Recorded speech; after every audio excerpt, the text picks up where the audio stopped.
سيئات أعمالنا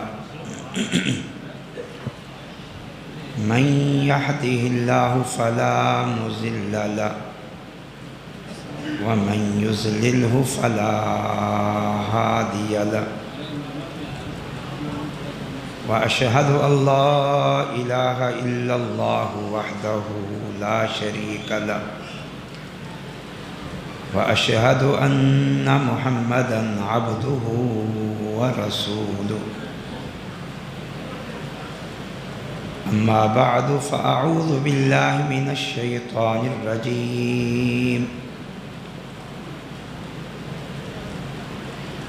يا أيها الذين آمنوا اتقوا الله حق تقاته ولا تموتن إلا وأنتم مسلمون يا أيها الناس اتقوا ربكم الذي خلقكم من نفس واحدة وخلق منها زوجها وبث منهما رجالا كثيرا ونساء واتقوا الله الذي تساءلون به والأرحام إن الله كان عليكم رقيبا يا أيها الذين آمنوا اتقوا الله وقولوا قولا سديدا يصلح لكم أعمالكم ويغفر لكم ذنوبكم ومن يطع الله ورسوله فقد فاز فوزا عظيما وقال تعالى في مقام آخر واعبدوا الله ولا تشركوا به شيئا وبالوالدين إحسانا وبذي القربى واليتامى والمساكين والجار ذي القربى والجار الجنب والصاحب بالجنب وابن السبيل وما ملكت أيمانكم إن الله لا يحب من كان مختالا كفورا وقال النبي صلى الله عليه وسلم لتؤدن الحقوق إلى أهلها يوم القيامة حتى يقاد للشاة الجلحاء من الشاة القرناء اللهم صل على محمد وعلى آل محمد كما صليت على إبراهيم وعلى آل إبراهيم إنك حميد مجيد اللهم بارك على محمد وعلى آل محمد كما باركت على إبراهيم وعلى آل إبراهيم إنك حميد مجيد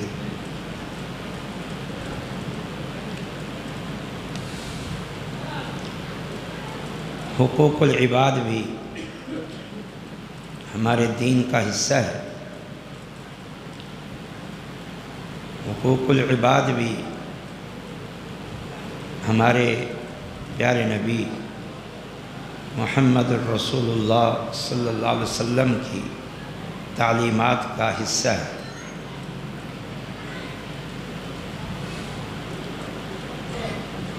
اللہ تعالیٰ نے حقوق العباد ایک تو اس لیے مقرر کیے ہیں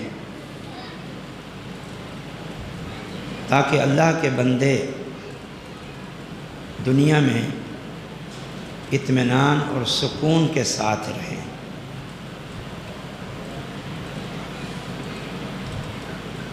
اور نمبر 2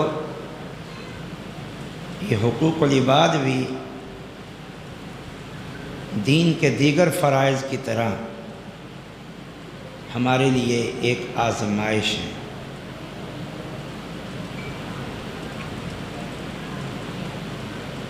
حقوق العباد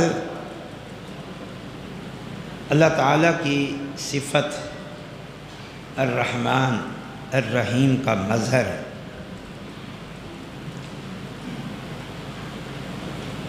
کہ اللہ تعالیٰ نے بندوں کے ساتھ یہ رحمت کا معاملہ فرمایا ہے کہ خود ہی اس نے اپنے بندوں کے حقوق بیان فرما دیے ہیں۔ اس لیے بحیثیت مسلمان ہونے کے جہاں ہمیں حقوق اللہ ادا کرنے ہیں وہاں ہمیں حقوق العباد بھی ادا کرنے چاہیے۔ ابھی آپ فکر آخرت پر انتہائی مدلل اور جامع خطاب سن رہے تھے۔ فکر آخرت کا ایک پہلو حقوق العباد سے بھی جڑا ہوا ہے۔ وہ اس طرح کہ اگر حقوق العباد میں کوتاہی کی تو یہ چیز بھی اللہ تعالیٰ کی ناراضگی اور غضب کا باعث ہے اور قیامت کے دن سزا کا مستوجب ہے، اس پر بھی سزا مل سکتی ہے۔ اگرچہ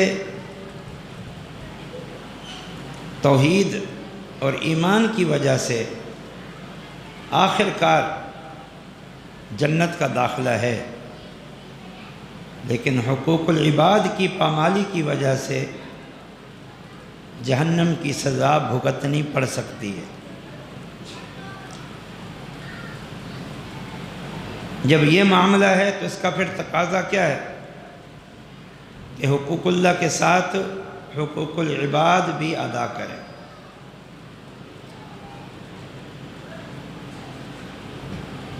آخرت کے ساتھ حقوق العباد کا معاملہ یوں جڑا ہوا ہے کہ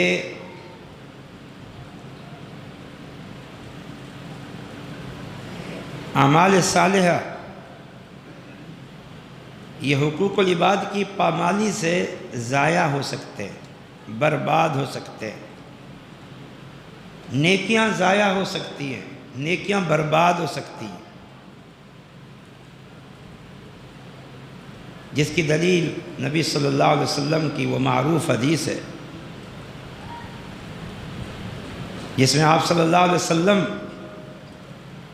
نے ارشاد فرمایا تھا مفلس کے بارے میں کہ میری امت کا مفلس وہ شخص ہے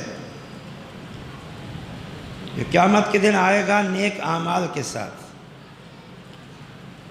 یعنی نماز، روزہ، ذکر، تلاوت، صدقہ، لیکن اس نے کسی کا مال کھایا ہوگا، کسی کو گالی دی ہوگی، کسی کو مارا ہوگا، یعنی بندوں کے حقوق ادا نہیں کیے ہوں گے۔ تو اب فرمایا یہ جو مظلوم لوگ ہوں گے جن کے اس نے حقوق پامال کیے، وہ اس کا گریبان اور دامن پکڑ لیں گے اور پھر اللہ کے دربار میں اسے لا کھڑا کریں گے اور پھر کہیں گے اے اللہ اس سے ہمیں بدلہ لے کے دے، حساب لے کے دے۔ اب اس دن وہ راضی کیسے ہوں گے؟ معاف وہ کریں گے نہیں، درہم و دینار ہوگا نہیں کہ وہ دے کے وہ چھٹکارا حاصل کر لے۔ اب ان کو راضی کرنے کے لیے ایک ہی بات، اور وہ ہوگا اس کی نیکیاں ان مظلوموں کو دے دی جائیں گی، نیکیاں مظلوموں کو دے دی جائیں گی جن کے حقوق پامال کیے تھے۔ اب بتاؤ، ایک بندے نے آخرت کی فکر کی، نماز پڑھ کے، روزہ رکھ کے، حج کر کے، زکوٰۃ دے کے، وظیفے کر کے آخرت کی فکر کی، لیکن حقوق العباد پامال کیے تو جو نیکیاں کمائی تھیں آخرت کی فکر کے لیے، وہ نیکیاں مظلوم لے جائیں گے، یہ خالی ہاتھ۔ اور نبی صلی اللہ علیہ وسلم نے فرمایا کچھ تو بدبخت ایسے بھی ہوں گے، بد نصیب، جن کی نیکیاں ختم ہو جائیں گی اور ابھی حقوق والے موجود ہیں، مظلوم موجود ہیں، تو پھر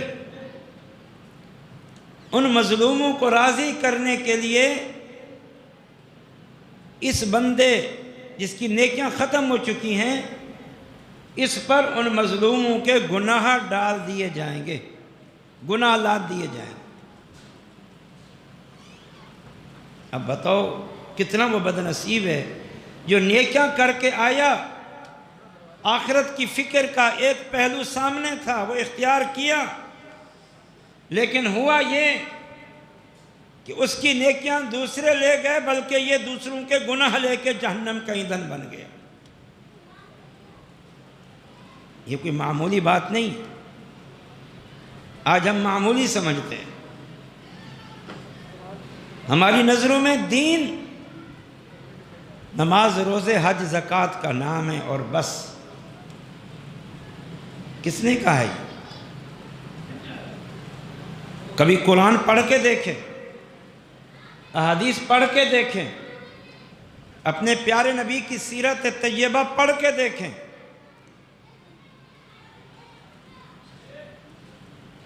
ہرقل بادشاہ نے جب ابو سفیان سے پوچھا تھا، جب ابھی وہ مسلمان نہیں تھے، اسلام کی تعلیم جاننے کے لیے، نبی محمد صلی اللہ علیہ وسلم کی تعلیم کو جاننے کے لیے پوچھا تھا کہ جس شخص نے تمہارے ہاں نبوت کا دعویٰ کیا ہے اس کی تعلیم کیا ہے، اس کا پیغام کیا ہے، وہ تمہیں تعلیم کیا دیتا ہے؟ ابو سفیان نے کیا کہا؟ یامرنا ان نعبد اللہ وحدہ ولا نشرک بہ شیئا۔ پہلی بات تو یہ کہ ہم ایک اللہ کی عبادت کریں، اللہ کے ساتھ کسی کو شریک نہ ٹھہرائیں۔ ایک روایت میں یوں ہے کہ وہ میں کہتا ہے اترکوا ما یقول آباؤکم، تمہارے باپ دادا کے جو عقیدے، نظری، افکار ہیں ان سب کو چھوڑ دو۔ وَيَأْمُرُنَا بِالصِّدْقِ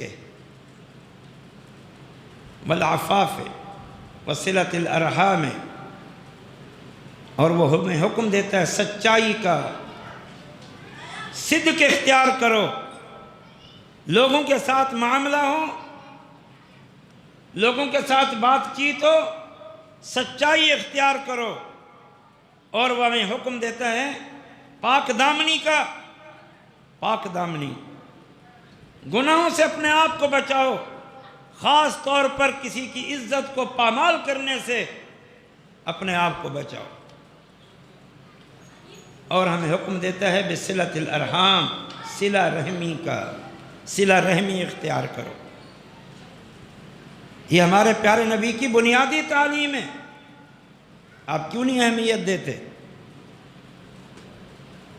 آج ہمارا حال یہ ہے کہ نہ حقوق اللہ نہ حقوق العباد ہے، اور اگر دین کے نام پر کچھ ہے تو وہ کچھ حقوق اللہ ہے، نماز، روزہ، مسجد سے تعلق، قرآن کی تلاوت، اور حقوق العباد سے یکسر دور اور غافل۔ نبی صلی اللہ علیہ وسلم جب ہجرت کر کے مدینہ تشریف لائے، مدینہ میں جب داخل ہوئے، آپ صلی اللہ علیہ وسلم کی زبان مبارک پر کیا کلمات تھے، کیا تعلیم تھی، کیا ہدایت تھی، کیا رہنمائی تھی؟ افشوا السلام، اطعموا الطعام، وصلوا الارحام، وصلوا باللیل والناس نیام، تدخلوا الجنۃ بسلام۔ یہ میرے اور آپ کے پیارے نبی کی تعلیم ہے۔ لوگوں سلام کو عام کرو،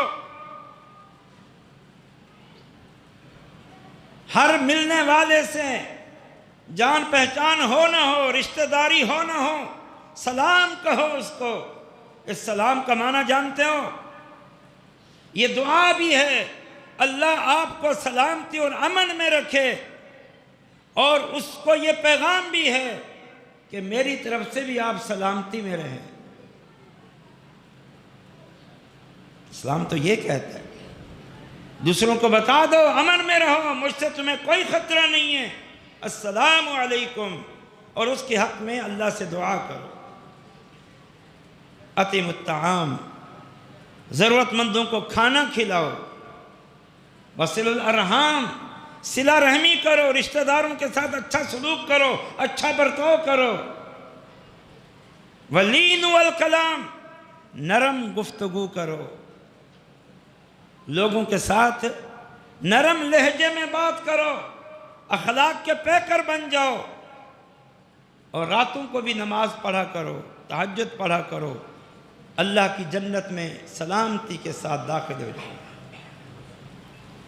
نبی صلی اللہ علیہ وسلم نے فرمایا، کتنی بڑی بات ہے، الفاظ پہ غور کریں، المسلم من سلم المسلمون من لسانہ و یدہ، فرمایا لوگو سچا اور حقیقی مسلمان وہ ہے جس کے ہاتھ اور زبان سے دوسرے مسلمان محفوظ رہے۔ نماز بھی اسلام ہے، روزہ بھی اسلام ہے، زکوٰۃ بھی اسلام ہے، تلاوت قرآن بھی اسلام ہے، حج بیت اللہ بھی اسلام ہے، لیکن فرمایا تکمیل اسلام کے لیے، کامل مسلمان ہونے کے لیے حقوق اللہ کی ادائیگی کے ساتھ ساتھ حقوق العباد کی ادائیگی، جس کا کم سے کم درجہ یہ ہے، حقوق العباد کا کم سے کم درجہ یہ ہے کہ اپنے شر سے ان کو محفوظ رکھو۔ من سلم المسلمون من لسانہ و یدہ، کیوں بھول گئے اس تعلیم کو؟ آج لڑائیاں ہیں، قتل و غارت گری ہے، چوریاں ہیں، ڈاکے ہیں، زنا ہیں، لوٹ مار ہے، خیانتیں ہیں، تہمتیں ہیں، یہ سب کیا ہے؟ اسلام کی تعلیم کیا ہے؟ ہم کہاں کھڑے ہیں؟ ان حقوق کو ادا کرو، وگرنہ جیسے میں نے عرض کیا قیامت کے دن یہ حقوق ادا کرنے پڑیں گے، یہ حقوق ادا کرنے پڑیں گے۔ ابو داؤد کی حدیث سے فرمایا لَتُؤَدُّنَّ الْحُقُوقَ إِلَىٰ أَهْلِهَا يَوْمَ الْقِيَامَةِ، آج اگر حق ادا نہیں کرو گے تو فرمایا قیامت کے دن ضرور بالضرور ان حقوق کو ادا کرو گے۔ یہ اللہ کے رسول کا فرمان ہے۔ فرمایا حتیٰ کہ اے انسانوں تم تو ہو ہی مکلف، شریعت اتری ہی تمہارے لیے ہے، یہ احکامات اتنے ہی تمہارے لیے ہیں، تم حقوق کا معاملہ تو یہ ہے کہ قیامت کے دن اللہ تعالیٰ جانوروں میں بھی انصاف کرے گا، جانوروں میں بھی حقوق کو اللہ تبارک و تعالیٰ پورے فرمائے گا۔ فرمایا حقوق کو آج ادا نہیں کرو گے تو قیامت کے دن ادا کرو گے، حتیٰ کہ ایک بے سینگی بکری کو حق دلایا جائے گا اس سینگ والی بکری سے جس نے اس کو مارا تھا، حق دلایا جائے گا۔ تمام جانوروں کو زندہ کیا جائے گا، حالانکہ وہ مکلف نہیں ہے شریعت کے، ان کا حساب و کتاب نہیں ہے، لیکن حق کا معاملہ ایسا ہے کہ جانور نے بھی ظلم کیا ہے، حیوان نے بھی ظلم کیا ہے، کیڑے نے بھی ظلم کیا ہے، پرندے نے بھی کسی پہ ظلم کیا ہے، تو ان کو بھی اللہ زندہ کر کے مظلوم کو ظالم سے حق دلائے گا۔ ہم کیا ہیں؟ تم اور ہم کیا ہے؟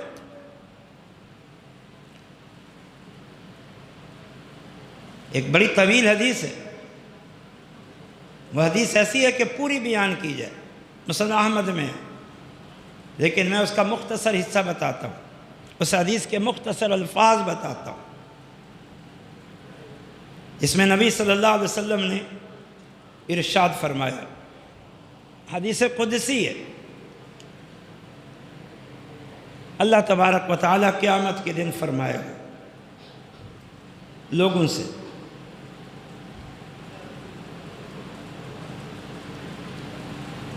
اللہ تعالیٰ قیامت کے دن فرمائے گا انا الدیان، اے لوگو سن لو اچھی طرح،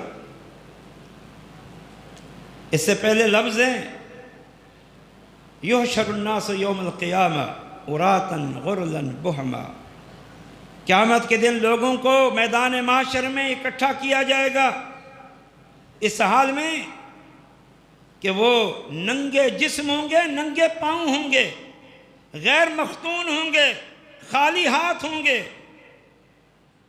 اور ان کے ساتھ کوئی بھی ان کے رشتہ داروں دوستوں میں سے نہیں ہوگا، اکیلے تنہا اللہ کے سامنے اس حال میں پیش ہوں گے۔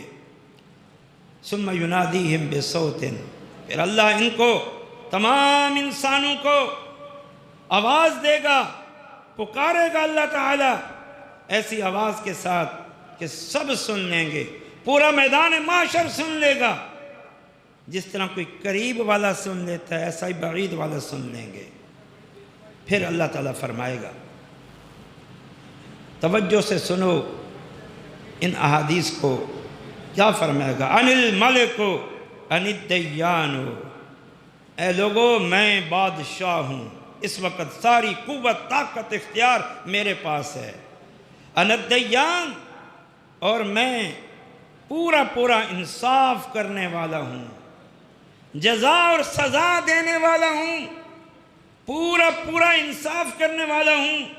سن لو اچھی طرح، وَلَا يَنبَغِي لِأَحَدٍ مِّنْ أَهْلِ النَّارِ أَن يَدْخُلَ النَّارَ وَلَوْ عِندَ أَحَدٍ مِّنْ أَهْلِ الْجَنَّةِ حَقٌّ حَتَّى أُقِصَّهُ مِنْهُ، تم میں سے اگر کوئی جنتی بھی ہے توحید کی وجہ سے، ایمان کی وجہ سے، عبادات کی وجہ سے، حقوق اللہ کی وجہ سے، اگر تم میں سے کوئی جنتی بھی ہے تو وہ جنتی اس وقت تک جنت میں نہیں جائے گا جب تک میں مظلوم کو اس سے حق نہ دلا دوں۔ اگر اس نے کسی مظلوم پر ظلم کیا ہے، نا انصافی کی ہے، تو جب تک میں اسے حق نہیں دلاؤں گا یہ جنتی بھی اس وقت تک جنت میں نہیں جا سکتا۔ اور حتیٰ کہ فرمایا اگر تم میں سے کوئی جہنمی ہے، تم میں سے اگر کوئی جہنمی ہے تو وہ جہنمی بھی اس وقت تک جہنم میں نہیں جائے گا جب تک مظلوم کو اس سے مظلوم کا حق نہ دلا دو۔ یہ کوئی معمولی معاملہ ہے؟ تم سمجھتے ہو ہم نے نمازیں پڑھی ہیں ہمارے لیے لوٹ مار کرنا جائز ہو گیا ہے؟ حج کرتے ہیں ہمارے لیے سود کھانا جائز ہو گیا ہے؟ ہم روزے رکھتے ہیں ہمارے لیے رشوت لینا جائز ہو گیا ہے؟ ہم صدقہ کرتے ہیں اللہ کے نام پہ، ہمارے لیے یہ گناہ اور حقوق العباد کی پامالی جائز ہو گئی ہے؟ نہیں، ایسا نہیں۔ سبحان اللہ۔ حتی اللقمہ، نبی صلی اللہ علیہ وسلم نے فرمایا، اللہ تعالیٰ فرمائے گا حقوق ادا ہوں گے، ایک ایک ظلم کا بدلہ دلایا جائے گا مظلوم کو ظالم سے، حتی اللقمہ، حتیٰ کہ اگر کسی نے کسی کو ناحق چماٹا مارا ہے، تھپڑ تک مارا ہے تو اس کا بھی بدلہ دیا جائے گا، تب یہ جنتی جنت میں جائے گا، تب یہ جہنمی جہنم میں جائے گا۔ صحابہ نے پوچھا قلنا کیف وانما ناتی اللہ عز وجل عراتا غرلا بہما، اس دن اگر کسی نے کسی کا مال کھایا ہے، کسی نے کسی کی غیبت کی ہے، کسی نے کسی کی چغلی کی ہے، بہتان باندھا ہے، فراڈ کیا ہے، حق مارا ہے، جس طرح آج کل ظلم کی انتہا ہے، بھائی بھائی کا حق مارتا ہے، بھائی بہنوں کے حق مارتے ہیں، اولاد اپنی ماں کا حق مار لیتی ہے، والعیاذ باللہ۔ جس ماں نے اس کو جنا اور پالا، اپنے باپ کی وفات کے بعد یہ اولاد اپنے باپ کے مال پہ قبضہ کر لیتی ہے۔ کبھی ایک بھائی قبضہ کر لیتا ہے، وہ دوسروں کو محروم کرتا ہے، کبھی سب بھائی مل کے بہنوں کو محروم کرتے ہیں، کبھی سب بھائی مل کے اپنی ماں کو محروم کر دیتے ہیں۔ صحابہ نے پوچھا تو حقوق تو مالی بھی ہے، تو مال کہاں سے آئے گا؟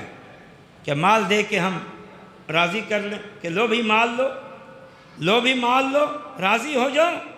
تو نبی صلی اللہ علیہ وسلم نے فرمایا بالحسنات والسیئات، پھر اس دن انصاف ہوگا، یا تو ظالموں کی نیکیاں مظلوموں کو دے کر، یا مظلوموں کے گناہ ظالموں کے سر پہ تھونپ کر۔ تو میرے بھائیو یہ بڑا نازک معاملہ ہے، یہ معمولی معاملہ نہیں ہے۔ اللہ سے ڈر جاؤ۔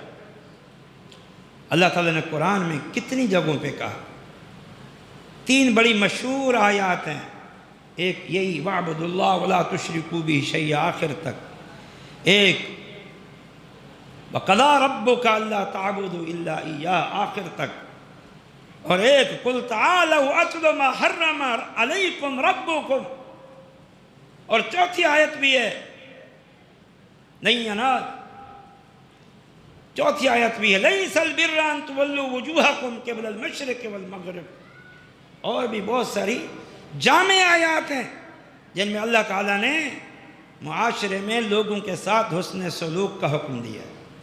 ان آیات میں سے میں ایک آیت آپ کے سامنے عرض کرتا ہوں جو اپنے خطبے میں پڑھی، سورۃ النساء کی آیت نمبر 36 ہے۔ اللہ تعالیٰ کا ارشاد ہے وَاعْبُدُوا اللَّهَ، اے لوگو اللہ کی عبادت کرو، یہ اللہ کا حق ہے، اللہ کا حق ہے، حق حدیث میں موجود ہے کہ نبی صلی اللہ علیہ وسلم نے اللہ کی عبادت کرنے کو اللہ کا حق قرار دیا ہے۔ ہماری حالت تو یہ ہے کہ بندوں کے کیا حق ادا کریں گے، ہم تو اللہ کے حق بھی ادا نہیں کرتے۔ آج مسلمانوں کی اکثریت ایسی ہے، اور اللہ کا حق ادا کرنے والوں کی حالت یہ ہے کہ وہ بندوں کے حقوق ادا نہیں کرتے، جس سے اپنی نیکیاں برباد کر رہے ہیں اور جہنم کا ایندھن بن رہے ہیں۔ تو اللہ کا حق، اللہ کی عبادت، نماز ہے، روزہ ہے، حج ہے، زکوٰۃ ہے، صدقہ خیرات ہے، تلاوت ہے، ذکر ہے، اس کی تعریف ہے، اس کی ثنا ہے، یہ اس کا حق ہے۔ حق ہے کہ نہیں بھئی؟ جو خالق ہے، جو مالک ہے، جو رازق ہے، جس کے احسانات ہیں، جس کی دی ہوئی زندگی ہے، جس نے اولاد دی، روزی دی، اس کا کوئی حق نہیں۔ اگر اللہ کا حق نہیں ہے نا، اس کائنات میں کسی کا حق نہیں۔ آج ہم میں سے بہت سارے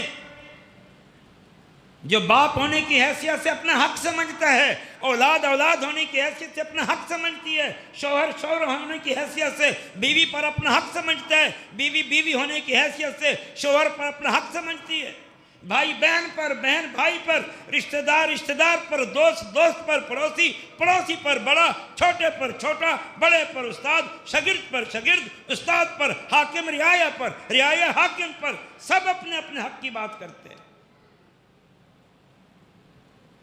کہ اللہ کا کوئی حق نہیں۔ جو خالق ہے، جو مالک ہے، جو رازق ہے، جس نے یہ زندگی دی ہے، اپنے حق کی بات کرتے ہو۔ اولاد نے یوں کر دیا، باپ نے یوں کر دیا، ماں نے یوں کر دیا، بیوی نے یوں کر دیا، شوہر نے یوں کر دیا، بھائی نے یوں کر دیا، بہن نے یوں کر دیا، پہلے اللہ کا حق تو ادا کرو تم۔ یہ ساری خرابیاں معاشرے کی یہ اللہ کے ساتھ نہ جڑنے کی وجہ سے ہیں، اللہ کا حق صحیح معنوں میں ادا نہ کرنے کی وجہ سے ہیں۔ اگر پورے اخلاص کے ساتھ ہم اللہ کے حقوق ادا کریں، اللہ اس کی برکتوں سے ہمارے حقوق کی حفاظت کرے گا۔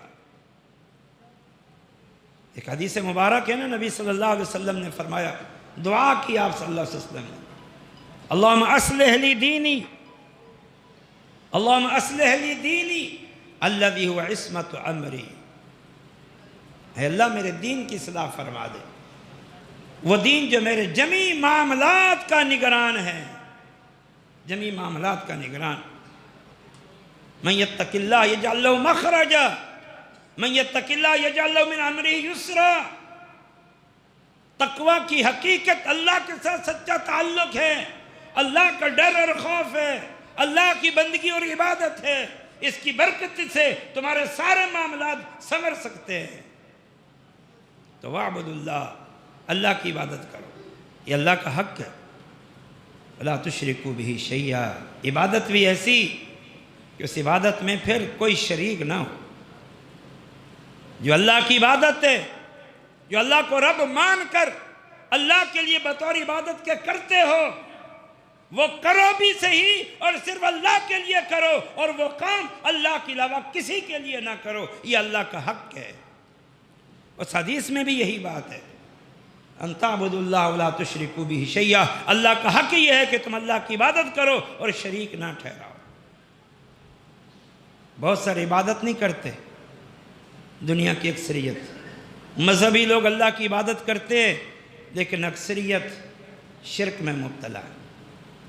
اللہ کو بھی سجدہ، قبروں پہ بھی سجدہ، اللہ کو بھی رکوع، بزرگوں کو بھی رکوع، اللہ کے نام کے قربانیاں، صدقے، مزارات اور درگاہوں پہ بھی جا کے یہ سب کچھ، اللہ سے بھی دعائیں اور پھر غیروں سے بھی دعائیں، اللہ پر بھی توکل، مخلوق پر بھی بھروسہ، اللہ سے بھی امیدیں، مخلوق سے بھی امیدیں۔ یہ کیا ہے؟ اللہ کا حق پوری طرح تب ادا ہوگا جب اللہ کی عبادت کرو، اور جو کام اللہ کی عبادت کے طور پر کرتے ہو، اللہ کا حق سمجھ کے کرتے ہو، اللہ کے ساتھ اپنے تعلق کو قائم کرتے ہوئے اللہ کے لیے کرتے ہو، وہ عبادت ہے، اور وہ کام اللہ کے علاوہ کسی اور کے لیے نہ کرو۔ اگر کرو گے تو وہ شرک ہو جائے گا۔ اور شرک کیا ہے؟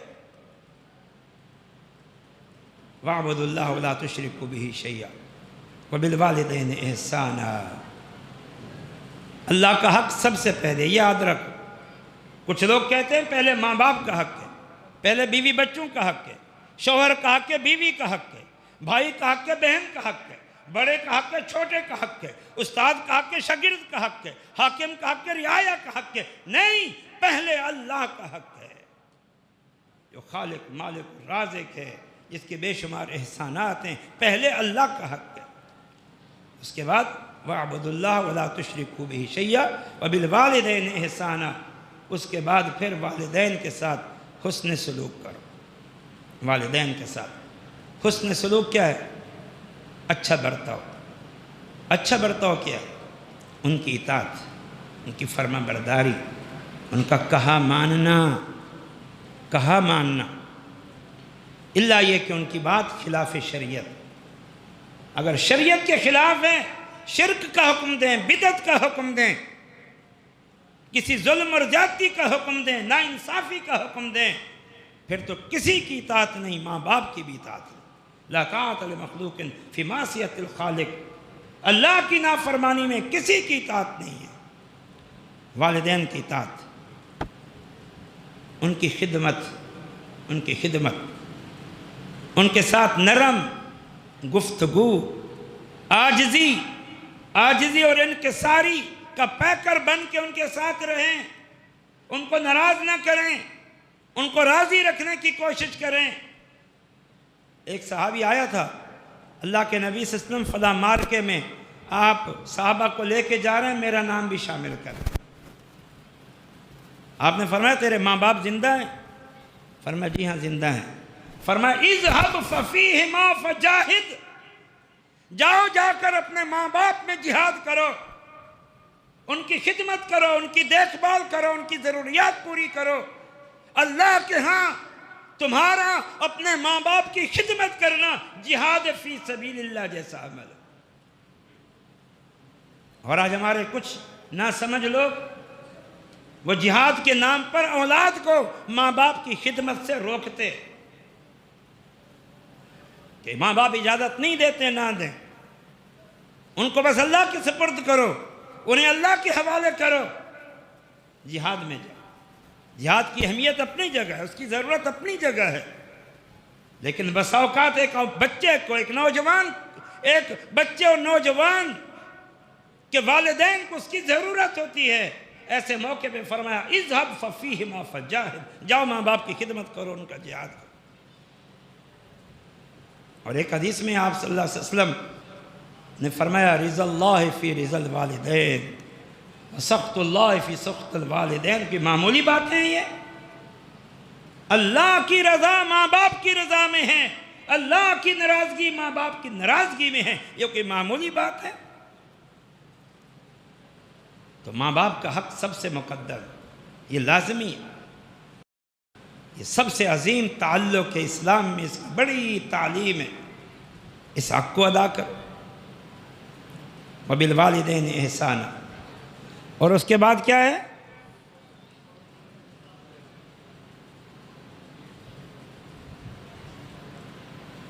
وَبِذِي الْقُرْبَى، اور رشتہ داروں کے ساتھ حسن سلوک کرو۔ رشتہ دار کسے کہتے ہیں؟ جن کے ساتھ رحم کا رشتہ ہو، رحم مادر سے جو تعلق جڑے ہوئے ہیں، وہ محرم ہو غیر محرم ہو، ان کے ساتھ حسن سلوک کرو۔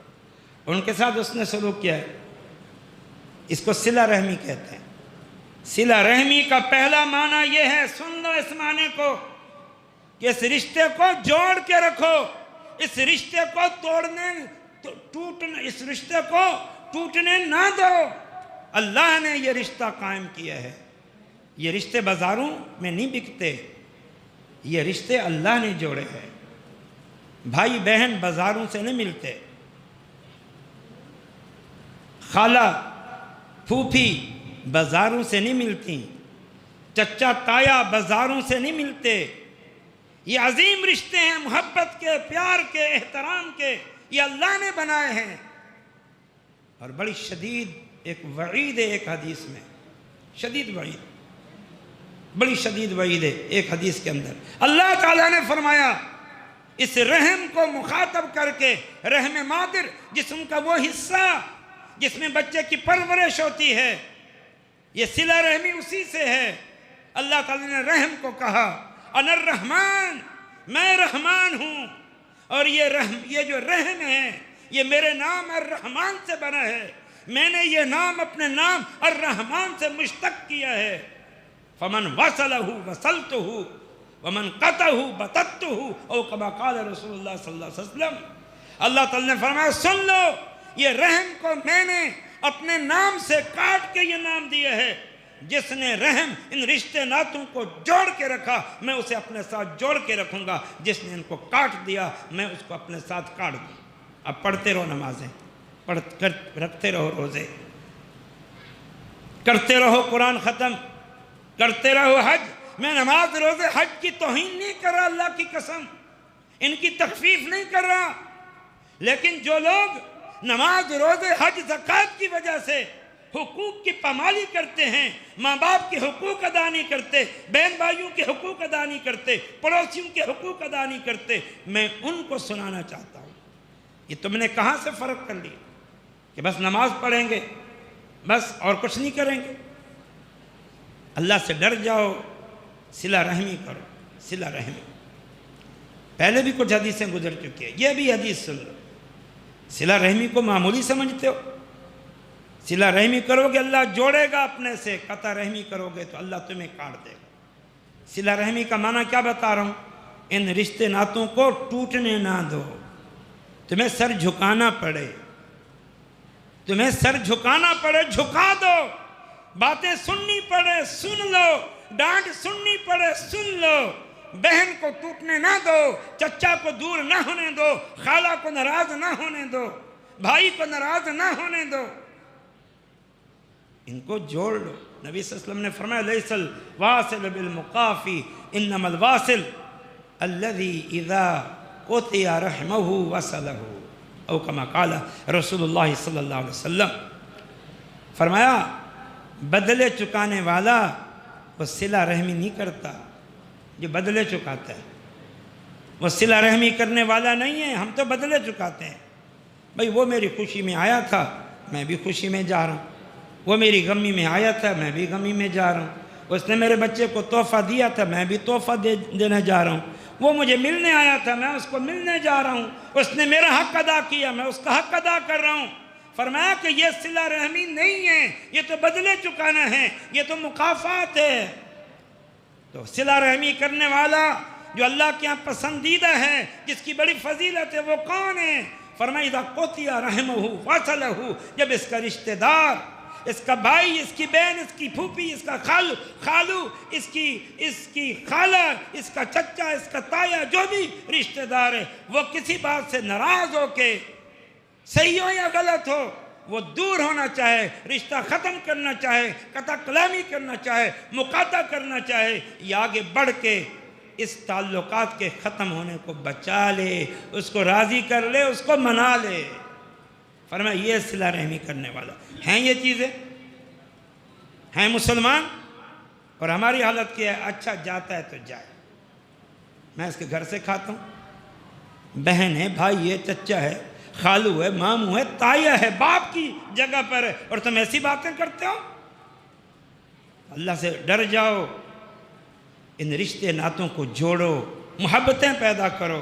یہ زندگی کا حسن ہے، یہ زندگی کی خوبصورتی ہے کہ آپ کی خوشی میں سارے رشتہ دار ہوں، آپ کی غمی میں سارے رشتہ دار۔ ایک دور ہوتا تھا جب کبھی کوئی شادی بیاہ ہوتی تھی تو جس کی شادی بیاہ ہوتی تھی اس کو فکر ہوتی تھی کہ فلاں فلاں ناراض ہے، میں اس کو راضی کروں۔ وہ تب تک اپنی شادی کی تقریبات کا آغاز نہیں کرتا تھا جب تک روٹھے ہوئوں کو منا کے نہیں لے آتا تھا۔ اگر وہ زیادہ ہی غصے میں ہوتا تو 2-4 پڑوسیوں کو، رشتہ داروں کو، خاندان کے بڑوں کو لیتا، ایک ٹیم بن کے، گروپ بن کے جاتے اور جا کے بیٹھ جاتے۔ جب تک آپ ہماری شادی میں نہیں آئیں گے ہم یہاں سے اٹھ کے نہیں جائیں گے۔ پاؤں پکڑے جاتے تھے، پگڑیاں پاؤں میں رکھی جاتی تھیں۔ کیسا ایک بہتر انداز تھا۔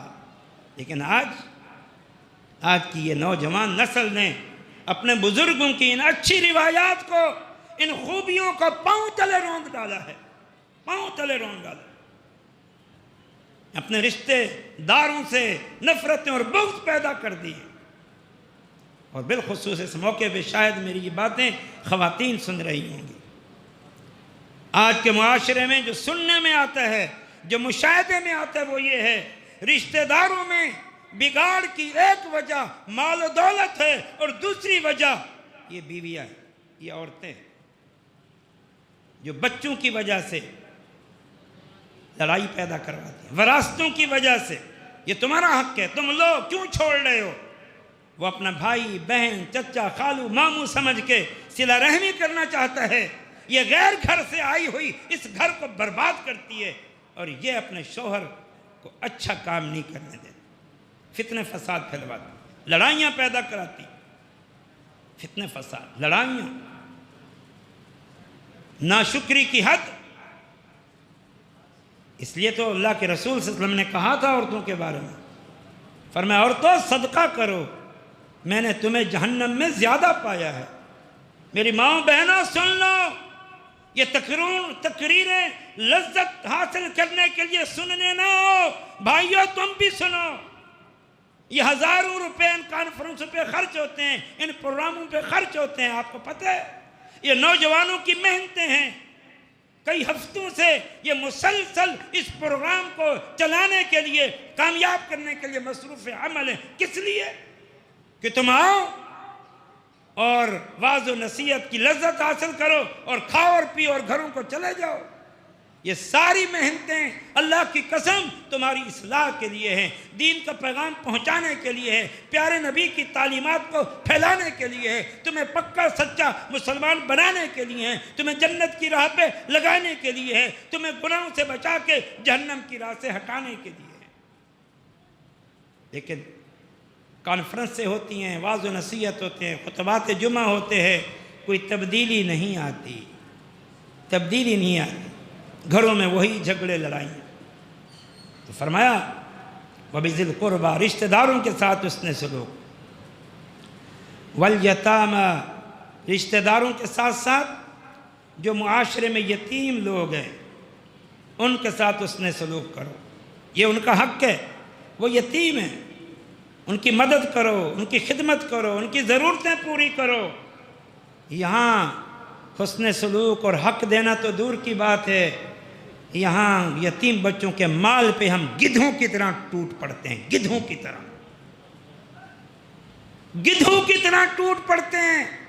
پتہ نہیں ہے کتنا وعید ہے، ان الذین یاکلون اموال الیتامی ظلما انما یاکلون فی بطونہم نارا، جو لوگ یتیم کا مال ناحق کھاتے ہیں وہ اپنے پیٹ میں آگ بھر رہے ہیں، آگ۔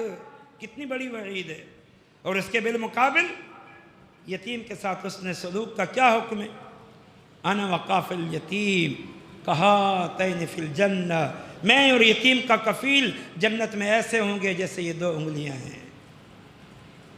اور ایک حدیث میں آپ صلی اللہ علیہ وسلم نے فرمایا السائی علی الارملۃ والمسکین، جو بندہ مسکینوں کی کفالت کرتا ہے، غریبوں ضرورت مندوں کی کفالت کرتا ہے، ضرورتیں پوری کرتا ہے، بے روزگار ہے، معذور ہے، اس کی مدد کرتا ہے، یا کوئی بیوہ ہے بیچاری، بیوہ بے یار و مددگار، اس کی کفالت کرتا ہے۔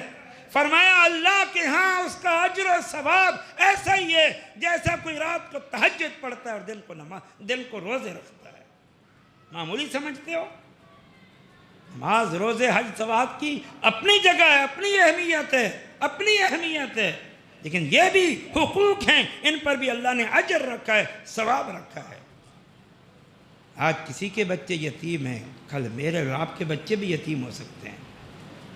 آج کسی کی بیوی بیوہ ہے، کل ہماری بیویاں بھی بیوہ ہو سکتی ہے۔ آج کسی کا بھائی مسکین ہے، کل میرا اور آپ کا بھائی بھی مسکین ہو سکتا ہے۔ معاشرے میں یہ حقوق کی ادائیگی کا ماحول پیدا کرو تاکہ کل ہمارے ساتھ بھی لوگ اچھا سلوک اور اچھا برتاؤ کریں۔ تو یتیموں کے ساتھ اس نے سلوک کرو، والیتامی والمساکین، اور مسکینوں کے ساتھ، محتاج ہے، بے روزگار ہیں، معذور ہیں، بے ہنر ہیں بیچارے، گھر میں فاقے ہیں، تو ان کے ساتھ مدد کرو، حسن سلوک کرو، اچھا برتاؤ کرو۔ والجار ذی القربیٰ، تمہارے رشتہ دار جو پڑوسی ہوں یا وہ پڑوسی جو رشتہ دار نہ ہوں، تمہارے پڑوسی جو تمہارے رشتہ دار ہیں، تمہارے وہ پڑوسی جو تمہارے رشتہ دار نہیں ہیں، پڑوسی اس کا بھی حق ہے وہ رشتہ دار ہوں یا رشتہ دار نہ ہوں۔ ہم تو رشتہ داروں کا بھی خیال رکھنے کے لیے تیار نہیں، چار پیسے آ جاتے ہیں ہم اپنا گھر بدل لیتے، رشتہ داروں کو چھوڑ کے دوسری جگہ چلے جاتے ہیں کہ یہ خام کا رشتہ داروں کو دینا پڑے گا، خام کا ان پڑوسیوں کو، یہ غریب مسکین ہیں، ان پہ خرچ کرنا پڑے گا۔ جیسے چار پیسے آ جائیں تو ہم مسجد کا ساتھ چھوڑ دیتے ہیں، یار یہاں رہیں گے تو نماز پڑھنی پڑے گی، نہیں پڑھیں گے تو لوگ کیا کہیں گے، دور کہیں چلے جاؤ، کسی کو کیا پتہ اجنبیوں میں کہ حضرت نماز پڑھتے ہیں کہ نہیں پڑھتے، چار پیسے آ جائیں رشتہ داروں سے دور چلے جاؤ۔ کیا ہو گیا مسلمانوں تمہیں؟ کیوں تم حقوق کی پرواہ کیوں نہیں کرتے؟ اللہ تعالیٰ فرما رہا ہے قرآن کے اندر کئی جگہ پہ ہے، مسکینوں کے ساتھ مدد کرو، تعاون کرو، ان کی خدمت کرو۔ دیکھو معاشرے میں کوئی یتیم ہے، کوئی بیوہ ہے، کوئی مسکین ہے، اللہ نے توفیق دی ہے تو ضرور مدد کرو، ان کی دعائیں لو، اجر سمیٹو، دعائیں لو، اللہ تعالیٰ ان کی دعاؤں سے تمہیں عافیت و سلامتی عطا فرمائے گا۔ اور فرمایا والصاحب بالجنب، اور جو تمہارے رفیق سفر ہیں، رفیق کار ہیں، تمہاری بیوی ہے، تم سے کوئی فائدہ اٹھانے کے لیے کچھ دیر کے لیے تمہارا ساتھی بنے، تمہارا شاگرد ہے، تم سے ہنر سیکھنے آیا ہے، کچھ دیر کے لیے تمہارے پاس آ کے بیٹھا ہے، وہ رشتہ دار ہے نہیں، ہے یا نہیں، پڑوسی ہے یا نہیں، جان پہچان والا ہے یا نہیں، اللہ تعالیٰ فرماتے ہیں جس کا تم سے کسی بھی طرح سے کوئی تعلق قائم ہو جائے تو اس کے ساتھ اتنی دیر جب تک وہ تمہارے ساتھ ہے، تمہارے ساتھ وابستہ ہے، اللہ تعالیٰ فرماتے ہیں حسن سلوک کرو۔ اس میں دوست بھی آگے، رفیق کار بھی آگے، اور بعض مفسرین نے اس سے بیوی مراد لیے، الصاحب بالجنب، اپنی بیویوں کے ساتھ اچھا سلوک کرو، کیونکہ جاہلیت میں بیویوں کے ساتھ اچھا سلوک نہیں تھا، اس لیے اللہ تعالیٰ نے قرآن میں فرمایا وَعَاشِرُوهُنَّ بِالْمَعْرُوفِ، اپنی بیویوں کے ساتھ بھلے اور اچھے طریقے سے زندگی گزارو۔ نبی صلی اللہ علیہ وسلم نے فرمایا خیرکم خیرکم لأہلہ وانا خیر لأہلی، لوگا تم میں سے سب سے بہترین وہ ہے جو اپنی بیوی کے حق میں بہتر ہے، اور میں محمد صلی اللہ علیہ وسلم اپنی بیویوں کے حق میں بہترین شوہر۔ اللہ کے رسول بہترین شوہر تھے، بہترین باپ بھی تھے، بہترین شوہر بھی تھے۔ باپ ہونے کی حیثیت سے آپ کا اپنی بیٹیوں کے ساتھ تعلق وہ معلوم ہے، شوہر ہونے کی وجہ سے اپنی بیویوں کے ساتھ تعلق بھی مثالی تھا۔ فرمایا تم میں سے بہتر وہ ہے جو اپنی بیویوں کے حق میں بہتر ہے، میں محمد اپنی بیویوں کے حق میں بہتر۔ حسن سلوک، آپ صلی اللہ علیہ وسلم نے حجۃ الوداع کے موقع پر بھی اور مرض الموت میں بھی ارشاد فرمایا تھا الا فاستوصونی بالنساء خیرا، مجھ سے اپنی بیویوں کے متعلق حسن سلوک کی وصیت لو، مجھ سے یہ وصیت لو، میں تمہیں وصیت کرتا ہوں اپنی بیویوں کے ساتھ حسن سلوک کرو۔ آج بیویوں کے ساتھ اچھا برتاؤ نہیں، بلکہ دونوں طرف کا معاملہ ہے۔ کہیں بیوی کے سسرال والے، عورت کے سسرال والے اپنی بہو کے ساتھ اچھا سلوک نہیں کرتے، اور کہیں دوسری طرف والے شوہر کے سسرال والے وہ اپنے داماد کے ساتھ اچھا سلوک نہیں کرتے۔ خرابی یہیں سے پیدا ہوتی ہے۔ اگر صحیح معنوں میں اپنی ذمہ داریاں نبھائی جائیں تو کوئی خرابی نہ ہو، کوئی خرابی نہ ہو۔ خاص طور پر اکثر یہ دیکھنے میں آیا ہے کہ بہو کے ساتھ اچھا رویہ نہیں ہو، کیونکہ وہ کسی غیر کی بیٹی ہوتی ہے، غیر قوم سے ہوتی ہے، جس کو محبت پیار سے چن کے انتخاب کر کے اپنے بیٹے کی رضا پوچھ کے اس کی خوشی کی خاطر بیا کے لے آتے ہیں، پھر سارے مل کے اس کے دشمن بن جاتے ہیں۔ کیا یہ ساس صاحبہ اور کیا نندیں اور کیا جو ہے نا کہ وہ یعنی اس عورت کے جو دوسرے اس گھر کے رشتہ دار ہوتے ہیں، اللہ کا ڈر نہیں ہے۔ ادھر اپنی بیٹی پر کوئی زیادتی ہو تو چیخیں نکلتی ہے، دوسری کی بیٹی کے ساتھ جو مرضی ہے سلوک کرتے رہو، اللہ کا ڈر نہیں ہے۔ تبھی تو معاشرے میں آج اگر کسی کی بیٹی تمہاری بہو ہے تو تمہاری بیٹی کسی اور کی بہو ہوگی۔ اگر تم معاشرے میں حقوق کی ادائیگی کا معاملہ کرو گے تو تمہاری بیٹیوں کے ساتھ بھی اچھا سلوک ہوگا۔ اگر تم اپنے گھر میں آئی ہوئی کسی غیر خاندان کی عورت کے ساتھ جو تمہاری بہو ہے برا سلوک کرو گے، غیر جانو گے، تو تمہاری بیٹیاں بھی سکون نہیں پائیں گی۔ تم کسی اور کو خون کے آنسو رلاؤ گے، تم خود بھی خون کے آنسو رلاؤ گے۔ یہاں جو عورتیں بیٹھی ہیں، جو ساسیں ہیں، وہ اچھی طرح اس بات کو سن لیں۔ اگر چاہتی ہو تمہاری بیٹیوں کے ساتھ ان کے گھروں میں بیٹیوں جیسا سلوک ہو تو دوسری کی بیٹیوں کے ساتھ اپنے گھروں میں بیٹیوں جیسا سلوک کرو۔ حق دو، وہ عورت ہے، اللہ کے رسول نے اس کو حق دیا ہے۔ اور ایک بات کہوں، اکثر کہتا ہوں کہ یہ بڑی اپنی اولاد کے لیے محبت کی مامتا ہوتی ہے، مامتا، لیکن اکثر یہ ماں ہی اپنے بیٹوں کے گھروں کو اجاڑتی ہے۔ بس دیکھا کہ بیٹا اپنی بیوی کی طرف زیادہ تھوڑا رجحان، کیا رجحان ہے؟ اس کی بیوی ہے۔ بیوی اور میاں میں اللہ نے محبت اور تعلق رکھا ہے، جو تعلق اللہ نے رکھا ہے تم اس تعلق کو کیسے نہیں قائم ہونے دیتے؟ اللہ تعالیٰ فرماتا ہے وَمِنْ آيَاتِهِ أَنْ جَعَلَ، کہ اللہ تعالیٰ کی نشانیوں میں سے ہے کہ اللہ نے زوجین کے بیچ میں مودت اور محبت اور رحمت اور شفقت رکھی ہے، اور فرمایا ہم نے تمہاری بیویاں بنائی ہیں تاکہ تم ان سے سکون حاصل کرو۔ تو بیویاں اور کس لیے ہیں؟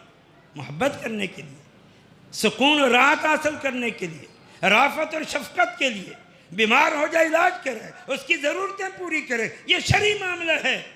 اپنی بیٹیوں کے بارے میں تو چاہتی ہو ان کے ساتھ یہ سارے ان کو حقوق دیے جائے، تم کسی اور کی بیٹی کے ساتھ جب تمہارا بیٹا اپنی بیوی سے محبت کے، رافت کے اور تعلق کے تقاضوں کو پورا کرتے ہوئے کچھ خرچ کرتے ہیں، محبت دیتا ہے، پیار دیتا ہے، وقت دیتا ہے، تمہیں جلن ہوتی ہے، تمہیں تکلیف ہوتی ہے؟ کیسی ہے پھر تم ماں جو اپنے بیٹی کی خوشی نہیں دے سکتی، اپنے بیٹے کی خوشی نہیں دیکھ سکتی؟ نتیجہ یہ نکلتا ہے کہ بس پھر یہ ناراض ہے اور غصے ہے اور اپنے بیٹے کے کان بھرتی ہے اور بیچاری کو طلاق دلوا کے چھڑاتی ہے کہ تمہارے لیے اور بہت ہیں، اور بہت۔ تو ایسا مت کرو۔ اللہ تعالیٰ نے فرمایا وَالصَّاحِبِ بِالْجَنْبِ، اور پہلو کی جو ساتھی ہیں، وَابْنِ السَّبِيلِ، اور جو مسافروں کے ساتھ جو بے وطن آئے ہیں، مہمان ہیں یا ویسے گزر رہے ہیں، ضرورت مند ہیں، اسلام کہتا ہے ان کے ساتھ سلوک کرو، ان کے ساتھ اچھا برتاؤ کرو۔ آج مسافروں اور مہمانوں کا کوئی اہتمام نہیں ہے۔ کسی دور میں مہمان نوازی ماشاءاللہ قابل تعریف تھی، جاہلیت میں قابل تعریف تھی مہمان نوازی، ایک شرف اور عزت کی بات سمجھی جاتی تھی، مسافروں کی خدمت اور خبر گیری کی جاتی تھی۔ آج خود غرضی کی انتہا رہ گئی ہے، کہ کوئی مسافروں مہمانوں کو بھی ان کا حق دینے کے لیے تیار نہیں ہے۔ اللہ تعالیٰ فرماتا ہے مسافروں کے ساتھ اچھا سلوک کرو، اچھا برتاؤ کرو۔ وما ملکت ایمانکم، اور وما آخری آیت کا آخری حصہ، وما ملکت ایمانکم، اور اپنے غلاموں اور لونڈیوں کے ساتھ حسن سلوک کرو۔ غلاموں لونڈیوں کا سنتے رہتے نا، پہلے دور میں ہوتے تھے زر خرید غلام اور لونڈیاں، آج وہ نہیں ہیں۔ سب سے مظلوم اور مسکین اور غریب اور بے وقت طبقہ غلام اور لونڈیاں تھیں، جن کو پیسوں سے کام کاج اور محنت کے لیے خریدا جاتا تھا۔ معاشرے میں ان کے کوئی حقوق نہیں سمجھے جاتے تھے۔ اللہ نے قرآن میں کئی جگہ پر ان کے حقوق بیان کیے، یہاں فرمایا غلاموں اور لونڈیوں کے ساتھ حسن سلوک کرو۔ آج غلام اور لونڈیاں نہیں ہیں، لیکن ہمارے ملازم، ہمارے نوکر چوکر، دکانوں، فیکٹریوں، کارخانوں کے ملازمین، وہ کم سے کم اس میں بلاولا آتے ہیں کہ ان کے ساتھ حسن سلوک کرو۔ یہ تو آزاد ہیں بیچارے، ان کے ساتھ حسن سلوک کرو، اچھا برتاؤ کرو، ان کی طاقت سے بڑھ کر ان سے کام نہ لو، وزن نہ ڈالو، مشقت نہ ڈالو، ان کو پورا حق دو، مزدوری وقت پہ دو، ظلم نہ کرو، زیادتی نہ کرو۔ یہ مظلوموں کا حق ہے، نوکروں غلاموں کا حق ہے۔ وہ قوم جو ماں باپ کو حق نہیں دیتی، رشتہ داروں کو حق نہیں دیتی، پڑوسوں کو حق نہیں دیتی، وہ ان غلاموں کو، لونڈیوں، نوکروں، چاکروں کو کیا حق دے گی؟ نبی صلی اللہ علیہ وسلم کی جو آخری وصیت ہے، الصلاۃ الصلاۃ وما ملکت ایمانکم، مرض الموت میں فرمایا نماز پڑھو، نماز پڑھو اور غلاموں کے ساتھ حسن سلوک کرو۔ اپنی بات اس حدیث پر ختم کرتا ہوں، بہت ساری باتیں کی جا سکتی ہیں۔ نبی صلی اللہ علیہ وسلم نے فرمایا لیس منا من لم یوقر کبیرنا ویرحم صغیرنا ولم یعرف حق عالمنا، جو بندہ ہمارے بڑوں کی توقیر نہیں کرتا، ہمارے چھوٹوں پر رحم اور شفقت نہیں کرتا، اور میری امت کے علماء کی قدر نہیں جانتا، فرمایا اس کا مجھ سے کوئی تعلق نہیں ہے۔ اپنے بڑوں کا حق جانو، قوم کے بڑے، خاندان کے بڑے، علاقے کے بڑے، چچا ہے، تایا ہے، ماموں ہے، خالو ہے، یہ بڑے ہیں، ان کا حق اللہ نے رکھا ہے۔ کل تم نے بھی کسی کا چچا، خالو، ماموں بننا ہے، کسی کا تایا بننا ہے۔ آج تم حق ادا کرو، کل تمہارے بچے تمہارا حق ادا کریں۔ اسی طرح بچوں کے ساتھ شفقت کرو، بچوں کے ساتھ رحم کرو، شفقت کرو، نرمی کرو۔ جب تم ان کے ساتھ اچھا سلوک کرو گے، یہ بھی تمہاری عزت کریں گے۔ بڑے چھوٹوں کے ساتھ شفقت نہیں کرتے، لہذا چھوٹے بڑوں کا احترام نہیں کرتے۔ علماء کی قدر تو آج ختم ہو کے رہ گئی ہے، احترام ختم ہو کے رہ گیا ہے۔ آج خاص طور پر ہمارا بہت مذہبی طبقہ تک بھی، میں کس سے شکوہ کروں، مذہبی طبقہ، مذہبی لوگ، نوجوان، وہ محض تنظیمی اختلافات کی وجہ سے اپنی جماعت کے شیخ الحدیث، مفتی، علامہ، شیخ الحدیث تک کو سلام کرنے، عزت اور احترام کی نگاہ سے دیکھنے، عزت اور احترام کے تقاضوں کو پورا کرنے کے لیے تیار نہیں ہے۔ اللہ پاک مجھے اور آپ کو اس حوالے سے بھی اپنی اصلاح کی توفیق عطا فرمائے۔ اقول قولی ھذا وآخر دعوانا الحمدللہ رب العالمین۔